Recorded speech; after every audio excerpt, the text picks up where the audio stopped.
네, 계속해서 증시 인사이트 이어가겠습니다. 키움증권의 박상준 연구위원 이 자리에 함께했습니다. 어서 오십시오. 네, 안녕하세요. 상준입니다. 자, 물가가 아무리 오르건 경기가 아무리 침체되건 우리가 사로 세끼 먹는 거를 포기할 수는 없지 않습니까? 그리고 또 그 외식은 줄여도 경기 침체로 그래도 마트에서 뭐 식자재를 산다든지 이런 건 줄일 수 없는 거고요. 그래서 아무래도 올해 음식료주나 유통주가 경기 침체기에 오히려 좀 경기 방어적 성격이 있지 않을까 이런 생각도 드는데요. 어떻게 보십니까? 네, 맞습니다. 이제 뭐 식품을 유통하거나 제조하는 회사들은 아무래도 경기를 좀 덜 타기 때문에 주식시장에서도 좀 관심을 좀 상대적으로 많이 받을 수밖에 없는 상황이고요. 실적 측면에서도 이제 경기 민감주들이 좀 이제 부진한 흐름을 예. 보이고 있지만 저희는 이제 그 경기를 타지 않기 때문에 상대적으로 좀 견조한 이익 증가가 나오고 있는 상황입니다. 그래서 전체적으로 봤을 때는 저희 섹터에서 경기 방어적인 성격을 갖고 있는 식품 유통 쪽, 뭐 마트나 편의점 그리고 이제 음식료 업체들이 상대적으로 좀 좋을 수 있는 그런 환경이라 보고 있고요.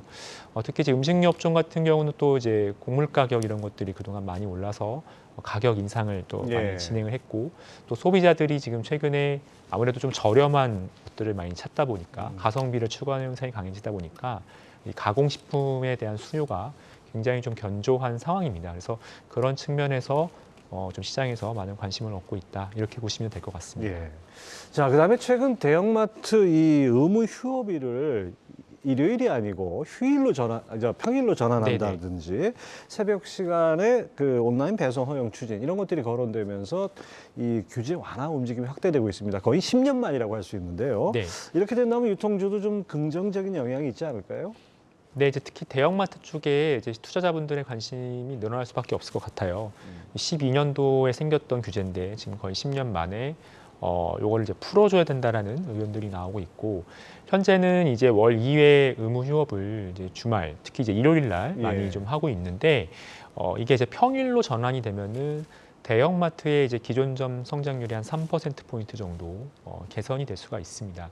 물론 이제 실적이 개선되는 강도나 이런 부분, 주가에 반영되는 영향들은 이제 평일 완화가 반영이 되는 속도 이런 것들을 조금 보기는 해야겠지만 대형마트 실적 개선에는 큰 도움이 될 수 있는 재료다 이렇게 좀 판단을 하고 있습니다. 이 대형마트 규제를 할 때 지난 10년 전과 지금하고 비교해 보면 제 느낌에는 딱 그런 느낌이 듭니다. 저만 해도 쿠팡을 이용하고 뭐 무슨 SSG를 이용하고 이러는 판인데 오죽할까 싶기도 하고 그다음에 어떤 그 유통의 무게 중심이 이런 어떤 그 오프라인 매장에서 온라인으로 확연하게 옮겨온 것 같은 느낌이 아주 강하게 들거든요. 이런 규제 완화를 함에도 불구하고 아무래도 좀 한계가 있지 않을까 싶기도 합니다. 글쎄요, 이제 온라인 전환이라는 것은 아직 끝나지는 않았다고 생각합니다. 현재 뭐 한국 전체 소비에서 온라인 채널이 차지하는 비중은 한 35에서 40% 정도 네. 수준으로 저희가 보고 있고 식료품의 경우는 한 4분의 1 정도가 온라인 비중입니다. 25% 정도 되겠죠. 그래서 아직까지는 좀 온라인 쪽에 침투율 상승 여력이 좀 있다고 생각을 하고 있고요. 다만 이제 일부 재화들은 좀 침투율이 많이 올라온 카테고리들도 있기 때문에 점점 이제 오프라인 채널의 존재감들이 시간을 두고 좀 발휘될 수 있는 기회들은 있을 거라고 보고 있습니다. 네, 그렇군요. 자, 마트와 달리 이제 백화점과 할인점은 업황 둔화가 진행될 전망이다 이렇게 말씀해 주셨는데 그렇게 생각하신 이유가 어떤 건가요? 물론 이제 백화점은 이제 패션하고 잡화가 메인 아이템이기 때문에 저희가 이제 소비 경기를 탈 수밖에 없고요. 그리고 대형마트 할인점 뭐 이제 같은 건데 그거는 이제 식품 쪽은 상대적으로 이제 저희가 뭐 인플레이션에도 좀 방어적이고 견고한 편이긴 하지만 식품 쪽은 여전히 좀 온라인 침투율이 좀 올라가는 속도가 다른 재화 대비 좀 강한 편이고 네. 그다음에 할인점은 바스켓 사이즈가 아무래도 편의점보다는 크기 때문에 경기를 조금은 탑니다. 그리고 식품이 아닌 다른 재화들도 좀 판매가 되고요. 그래서 경기에 대한 민감도를 보면은 보통은 편의점이 가장 방어적이고 백화점이 가장 민감도가 큰 편입니다. 그래서 저희가 이제 상대적으로 봤을 때 약간 이제 후순위에 있다라는 표현을 좀 드린 거고요. 그래서 업황이 기존에 시장에서 좀 기대했던 것 대비는 특히 백화점은 워낙 이제 경기를 많이 타기 때문에 약할 수 있는 그런 상황이라고 보시면 되겠습니다. 그렇죠. 자, 반면에 또 해외여행이 이제 재개가 되고 이런 수요가 늘어나면서 면세점에 대한 기대도 있는데요. 면세점 쪽은 어떻게 보십니까? 일단은 면세점은 말씀해주신 그런 관광객의 수요 증가가 매출 증가에 많이 도움이 이미 되고 있습니다. 특히 내국인 출국자 수가 많이 증가하면서 내국인들이 선호하는 상품 중심으로 판매가 좀 늘어나고 있고요. 근데 이제 조금 더 중요한 부분은 여전히 이제 한국 면세점에서의 메인은 공항보다는 시내점이고 그 시내점에 와서 물건을 사가는 것은 따이공이거든요.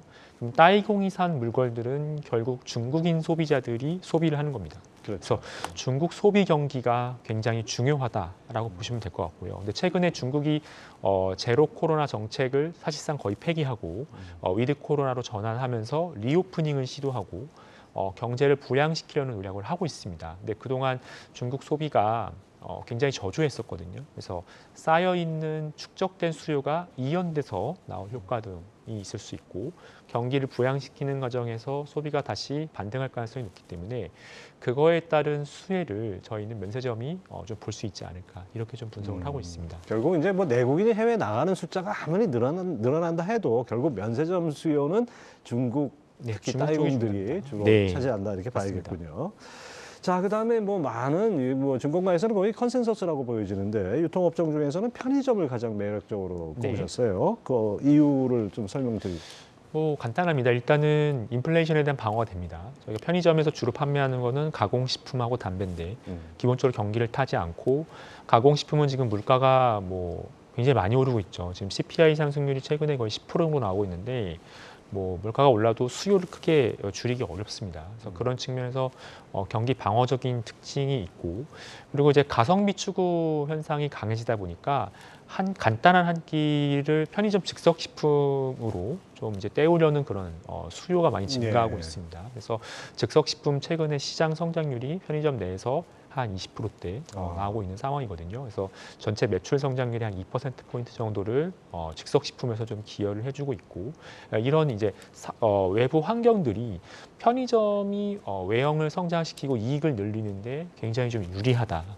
그래서 시장에서 편의점에 대해서 관심이 좀 높다. 이렇게 보시면 될 것 같습니다. 1인 2인 가구 증가. 그러다 보니까 뭐 속된 말로 코스트코 가가지고 아주 대용량 사다 놔 봐야 네. 먹는데 한계가 있고 네네. 그 나중에 뭐 기한 지나서 버릴 바에는 차라리 네. 편의점 가서 소량을 사는 게 낫다 이렇게 그런 보는 부분도 거죠. 있겠고요. 예. 네네네.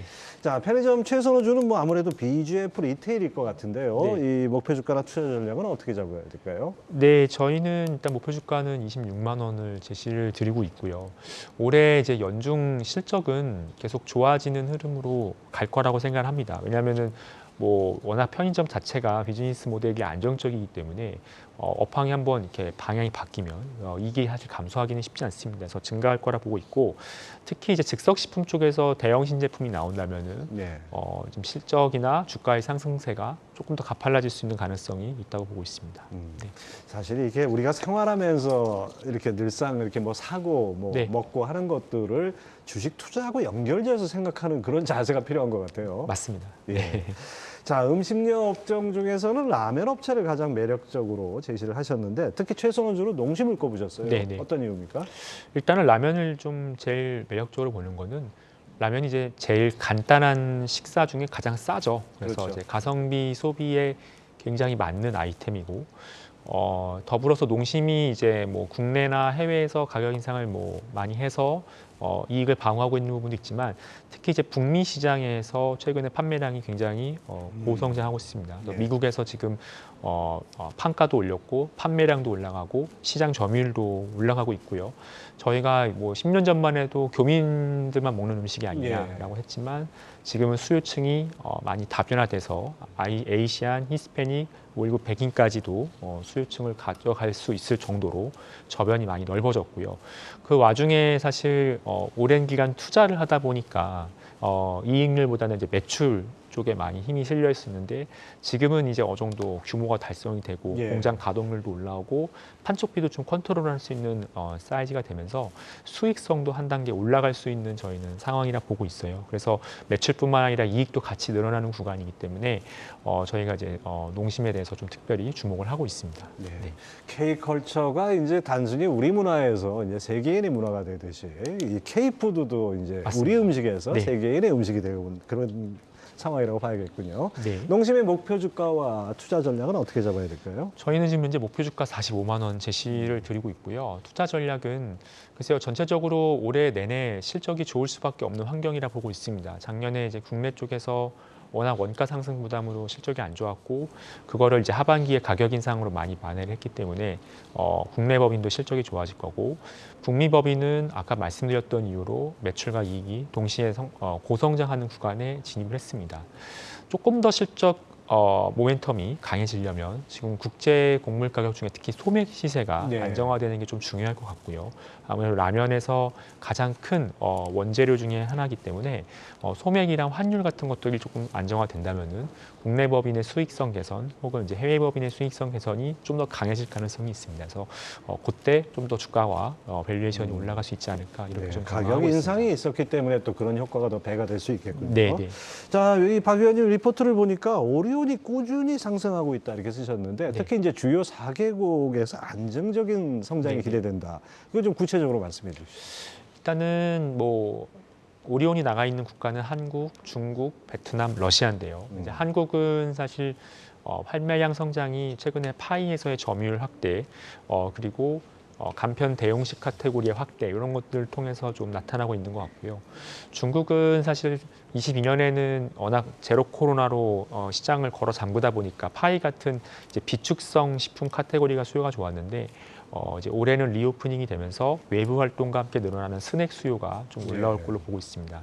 베트남은 이제 제과 시장이 워낙 고성장하는 소득 수준에 있어서 도시화의 전개와 함께 과자 아이템들이 많이 늘어나고 있는 상황이고 러시아는 기존에 이제 파이가 굉장히 성장이 좋았는데 비스킷이나 스낵 쪽으로 카테고리를 다변화하면서 전체적으로 본 볼륨 성장을 높여가고 있는 그런 구간에 있는 것으로 좀 저희가 분석을 하고 있습니다. 네, 뭐 러시아 전쟁 영향은 별로 없나요? 글쎄요, 러시아 전쟁이 이제 터지다 보니까 러시아 경제 상황이 굉장히 좀 불안하고 또 많은 또 한편으로는 다국적 회사들이 투자를 줄였어요. 그렇죠. 근데 이제 그런 부분들이 오리온한테는 일부는 좀 반사수혜로 들어온 부분도 있습니다. 거꾸로. 아무래도 이제 예. 경쟁사들이 투자를 줄였기 때문에. 근데 오리온은 이제 올해 신규 공장이 들어왔기 작년이죠. 신규 공장이 들어왔기 때문에 오히려 증설을 했고 그래서 오히려 좀 반사수혜를 본 부분이 없지 않아 있다 이렇게 보고 있습니다. 오리온 목표 주가와 투자 전략도 소개해 주시죠. 오리온은 저희가 14만 5천 원 목표 주가를 드리고 있고요. 뭐 사실 23년에도 워낙 이 회사는 이제 안정적으로 볼륨이 성장하고 또 가격 전가력도 있는 회사이기 때문에 영업이익률도 높고요. 실적 개선이 나올 건데 특히 중국 리오프닝 이후에 스낵 수요가 강하게 올라온다면은 주가가 조금 더 올라갈 수 있지 않을까 이렇게 보고 있습니다. 네, 그렇군요. 자, 올해 전체적으로 유통주하고 음식료주 투자 전략은 어떻게 가져가야 될까요? 연간 전체로 본다면은 저희는 필수 소비재 중심의 안정적인 투자를 하는 게 맞다. 왜냐하면 저희가 경기 상황에 대해서 지금 자신할 수 있는 환경이 아니고 이제 이 인플레이션율이 완화되는 그 구간에는 이제 곡물가 이런 것들이 또 내려올 수 있기 예. 때문에 음식료 업체들도 수익성이 좋아질 수 있습니다. 그래서 유통에서는 뭐 편의점, 음식료는 전반적으로 좋게 보고 있고, 근데 이제 한 중기적으로 한 뭐 상반기에 조금 집중해서 봐야 될 부분은 중국 관련 소비재라고 생각을 합니다. 중국이 이제 리오프닝으로 경제를 다시 부양을 하면서 중국 소비가 저점에서 올라올 가능성이 높습니다. 그래서 중국 소비 관련 주식들이 실적과 주가가 좀 턴을 할 수 있기 때문에 저희는 면세점을 좀 중기적으로는 좀 좋게 보고 있습니다. 네, 그렇군요. 아무튼 뭐 중국의 리오프닝 그 코로나 확진자 증가세가 좀 둔화돼야 이제 네. 어떻게 보면 그것이 본격적으로 맞습니다. 나타난다 이렇게 보겠죠. 예, 지금까지 키움증권 박상준 연구위원 함께했습니다. 감사합니다. 네, 감사합니다.